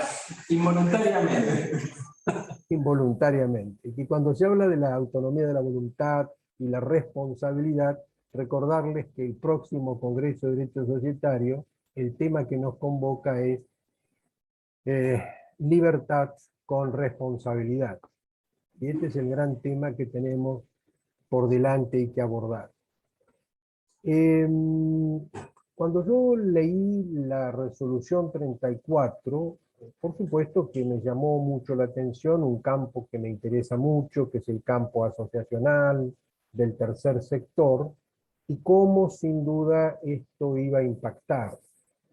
Y la experiencia hasta ahora indica que no ha impactado bien. Es decir, probablemente muchas entidades civiles, simples asociaciones, fundaciones se han encontrado con verdaderos problemas. Y mucho más que la resolución coloca a la autoridad a cargo del organismo, sea esta o cualquiera. No estoy acá haciendo ningún tema de personalización, sino la autoridad del organismo y quien la ejerza en ese momento, bueno, nada menos que con la decisión de decir sí, las razones que ustedes invocan son suficientes o no. Y si es no, todos los antecedentes pasan al INADI y pasan al Ministerio de Diversidad, Género, etc. Con lo cual, la institución se encuentra con un problema fenomenal, mientras de pronto puede o acatar la decisión y tratar de hacer algo que conforme el criterio administrativo o apelarla. Este es un tema realmente importante porque está muy relacionado con otro derecho también, un derecho que integra el núcleo de los derechos humanos, como este, del cual ustedes estuvieron hablando, que es el derecho a la libertad de asociación. Y muchas veces nosotros nos encontramos en la práctica con que existen ciertas tensiones entre derechos. Por un lado, este derecho, que sin duda lo compartimos, el derecho a la diversidad, el derecho a darle al protagonismo a la mujer que realmente lo amerita y merece, pero por otro lado, el derecho a la libertad de elegir a quienes integran los órganos, en este caso de administración o en su caso de fiscalización. Y el artículo 14, en realidad es muy claro en este sentido, por lo menos como se interpreta en la actualidad, que ese derecho a asociarse con fines útiles hoy no es solamente el derecho a crear asociaciones, es el derecho a crear una empresa, es el derecho a participar, a ingresar, a renunciar, a elegir y ser elegido. Entonces, ¿cómo componemos, cómo armonizamos este derecho con una normativa como la que ha dictado la Inspección de Justicia, en donde nos impone la obligación de, señor, usted tiene que tener este cupo? Y si no me hace caso, y si no se ajusta a la resolución, bueno, señor, aténgase a sus consecuencias. Esto me parece que es muy violento. No es sencillo determinar acá una prelación de los derechos aplicables, pero sin duda lleva a un desafío de armonización y de sentido común y de razonabilidad. Por eso me parece que las directivas, las guías de la Comisión Nacional de Valores, del mismo Banco Central, tiene un texto ordenado a principios de este año en donde incluye casualmente todo lo que se ha dictado el año pasado, me parece que abren un camino. Camino de decir, mire, vamos a tratar de orientar, esto es lo que deben hacer. Ahora, no debe ser meramente voluntarista esto. O sea, los organismos o las autoridades tienen que estar detrás en cuanto a determinar si se cumplen o no, y hacer las observaciones, comentarios o, entre comillas, reprimendas necesarias para que se cumplan esas guías o comunicaciones. Pero a mí me parece que ese es un camino muy importante, máxime, en un momento en el cual se está debatiendo este tema y que me parece que vuelvo al punto inicial, que las imposiciones son contraproducentes. Me parece que generan cierto rechazo. La resolución 34 ha generado un rechazo. Y quizás en el fondo uno la comparte, pero ha generado un cierto rechazo por esa imposición y esa dificultad que colocan a muchas entidades civiles, en este caso, que es el tema por lo menos que quería señalar. Por otra parte, desde el punto de vista de la técnica, pero no es el momento de hablarlo, ni mucho menos, los considerandos de la resolución también ofrecen grandes dudas sobre cuáles son las entidades que se alcanzan, porque en realidad se alude a entidades no gubernamentales que se ocupen de la vida pública y política del país. En realidad, ¿y por qué no las gubernamentales? ¿Por qué quedan excluidas? Y por otra parte, todas las organizaciones sociales que ocupan el tercer sector, todas tienen un objetivo que hace a la vida pública y política del país, y yo tengo mis dudas. De modo tal que, esto ya es entrar un poco más fino, pero en realidad los considerandos de la resolución, a mí me parece que padecen alguna insuficiencia o deficiencia desde el punto de vista legislativo que ameritaría quizás alguna consideración especial. Bueno, disculpen estas simples reflexiones, pero vuelvo al comentario inicial. Los felicito por los aportes que ustedes han hecho. Y bueno, y por supuesto a Ramiro por esta feliz iniciativa de convocarnos periódicamente a estos encuentros. Lamento no poder estar ahí, he estado a veces en forma presencial, pero acabo de llegar de un viaje de Europa y además con la particularidad de que como hoy en Ezeiza hubo problemas en los descensos de los aviones por la niebla, estuve parado en Montevideo 3 horas, así que un viaje de 12 horas se terminó casi un viaje de 16, así que era imposible que esta tarde los acompañara. Pero de cualquier forma estoy presente y muchas gracias por la invitación, Ramiro. De nada, y al contrario, la verdad que después de semejante viaje, tenerlo acá es un privilegio. Muchísimas gracias. Bueno. Yo solamente voy a decir Sí. una cosa, Ramiro, perdón. Dale. Coincido con el doctor Ragazzi, que fue inadecuada la técnica legislativa. Ya hemos conversado respecto de la competencia del órgano. Lo que no podemos negar es que puso el tema sobre la mesa. Bueno, Porque tuvimos hasta- 2 horas hablando Fíjate de que hasta antes de que la IGJ dictara esta resolución, el tema, sobre todo en la composición de los órganos de dirección, no había sido materia de debate. Se había introducido el tema de la necesidad de las mujeres y de la diversidad, pero no tan de lleno en los órganos de dirección. Así que, nada, solamente esa Tal vez reflexión. lo podamos vincular, quedó una pregunta, no sé si creo que ya se desconectó, pero si sabemos en qué sucede en las empresas argentinas, si alguien está trabajando bien sobre el tema, tal vez vos Sí, tengas más... muchas empresas. Claro. Accenture es una empresa que está trabajando Claro. en diversidad, no solamente de género, con temas también vinculados a diversidad etaria, pago fácil, ¿no? pago fácil, gire. Es que claro. eso es lo que va a dar muchísimos más resultados que una imposición de una normativa. Hay Por muchas eso- empresas, Unilever también que está trabajando, sobre todo las grandes, que también traen ciertas políticas de sus matrices del Claro, exterior. claro.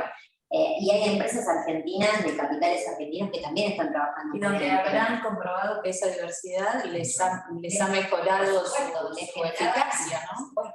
Y muchas pymes, ¿no? Que obviamente Sí. no van a aparecer en ningún diario, pero me consta, Sí, empresas familiares. En la empresa familiar es un temón, sobre todo porque el tema género en la empresa familiar es como... Sí, sí, pero se han incorporado muchas reglas sobre en muchos... no me quiero meter en temas protocolos y demás, pero en muchas reglamentaciones de funcionamiento de determinadas sociedades pequeñas, sí, no es obligatorio, pero empieza a hablarse del tema. Pero hay muchas sociedades que estatutariamente o reglamentariamente han dispuesto, por ejemplo, antes tenían vedado incorporar a los familiares políticos para evitar siempre conflictos. Hoy muchas se están reglamentando estructuralmente en sus instrumentos constitutivos la forma de empezar a mejorar esa relación intrasocietaria para evitar el conflicto. Por eso digo que no me gusta que la solución venga impuesta de afuera. Hay que trabajar mucho en el intrasocietario, ¿no? Bueno, clubes muy tradicionales que están empezando a incorporar a la mujer como socia. El fútbol.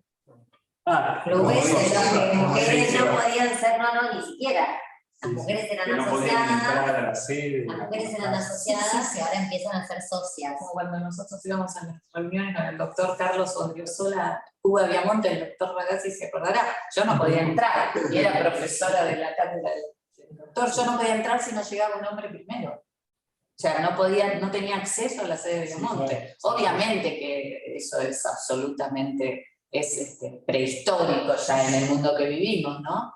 Pero, y ahí sí la norma sirve. Alguien le tiene que decir a esos clubes que la mujer es igual al hombre. Pero No, de una duda que tengo por falta de información es si, por ejemplo, más allá del cupo, por ejemplo, la ley Micaela, que veo que se habla mucho para órganos de gobierno, si tiene algún alcance en el sector privado o algún beneficio, digo, a las empresas que aplican como normas parecidas. no sé, a lo mejor dan algún curso aplicativo. Si hay algún beneficio, digo, por hacerlo. Sí, pero queda ahí. La verdad es que por la poca experiencia que yo tengo sobre lo que se ha hecho con la ley Micaela es más marketing. O sea, Bueno, por eso pregunto. no ha modificado mi conducta. Hoy el mundo empresarial está trabajando, por lo menos a nivel Ministerio de Trabajo, ciertos grupos de empresas que fueron voluntariamente a la convocatoria. Todo lo que tiene que ver con el código, con la Convención 190 de la Organización Internacional del Trabajo y la Recomendación 206, vinculada a lo que tiene que ver con acoso y violencia en los espacios de trabajo. Y eso se está trabajando en conjunto con capacitaciones gratuitas en el marco de un programa que se llama Qualitas 190 o algo por el estilo que se firmó hace unas semanas. Eso parece perfecto porque hay muchas empresas o organizaciones que posiblemente no sepan por dónde empezar, no sepan cómo brindar una capacitación en ese sentido, ¿no? Una transición entre lo que sería el anclaje práctico del convenio y hay un acompañamiento, no una imposición de hacer tal o cual cosa. De eso hablamos, en definitiva, ¿no? A mi duda era, por ejemplo, más allá de que es importante hacerlo, ¿no? Más allá del rédito, si una empresa, si existe algo como una empresa le demuestra al Estado, al Ministerio de Trabajo, producción a quien corresponde, de que está aplicando políticas así para prevenir la violencia, el acoso, si hay una recompensa fiscal o algún tipo de Estado, ¿no? Eso no existe, digamos. Nosotros que son La proporción, digamos. sí, recomendaciones que hablábamos de los códigos de buen gobierno, el sustento de esas recomendaciones es teóricamente que el público inversor te premia eligiendo esas compañías sobre otras que no. O sea, técnicamente es un incentivo es de el inversión. privado. Porque en el cupo laboral trans sí existe, bueno, si contratás, no te imponemos, pero si contratás hay beneficios, mi duda si existía un equivalente con. Pero bueno, no. Es como decía, digamos, ese premio inversor que también está hoy en los fondos de inversión, como bien lo había señalado. En los, digamos, estamos hablando de grandes compañías, en los mercados, por ejemplo, los fondos de pensión, que son los más grandes inversores del planeta, ¿no? Sí, lo que Mueven miles de millones de dólares y algunos tienen inclusive políticas declaradas en favor de, por ejemplo, acciones ecológicas o de este tipo, y entonces ellos están avisando que van a invertir en compañías que respondan a estos modelos, y si no, no. Y de hecho hay ejemplos importantes de fondos de estos que tomaron la decisión de desinvertir como consecuencia de situaciones complicadas que se hicieron públicas de no cumplimiento de esa política. Eso es un enorme desafío. Imagínate que estamos hablando de que de repente viene un fondo y te dice, mira, te saco toda la plata que tengo invertida en tu compañía y vendo, el efecto en la cotización es muy grande y, bueno, y no estás imponiendo en realidad, es algo que te da el mercado. Bueno, a ver, creo que podemos estar semana y media charlando. Me parece que es un buen momento, si salvo que alguien quiera hacer un comentario final, de cerrar o que haya alguna pregunta rezagada en el público. Si no, si les parece, yo creo que nos merecemos un aplauso.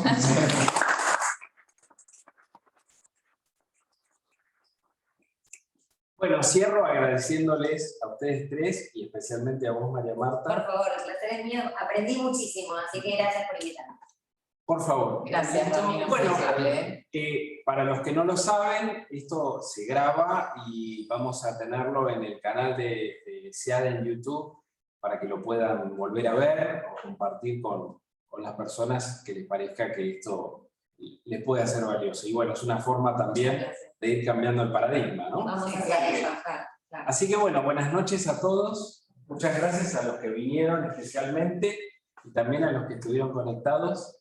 Nos vemos. Gracias. Hasta el próximo. Chao. Gracias.